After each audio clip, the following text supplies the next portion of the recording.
माँ समलेश्वरी दर्शन कले डॉक्टर अच्युत समत संबलपुर अधिष्ठात्री देवी माँ समलेश्वरी दर्शन कर किट और किस प्रतिष्ठाता डॉक्टर अच्युत समत माँ समलेश्वरी दर्शन कर खुशी व्यक्त कर डॉक्टर सामत दर्शन पर माँ का समलेश्वरी परिक्रमा प्रकल्प बोली देखी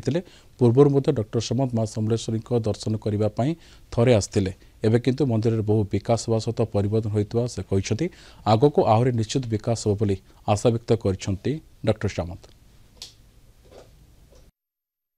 माँ को विषय सारा पृथ्वी जानते मुझे आज दर्शन पाई आशीर्वाद कामना कली बहुत भल लगे एवं ये ट्रस्ट बोर्डर सभापति महोदय मो सहित अच्छा सब बेसी खुशी लगे माँ को दर्शन कर आशीर्वाद पाइली ता छड़ा ये मंदिर जो 44 एकर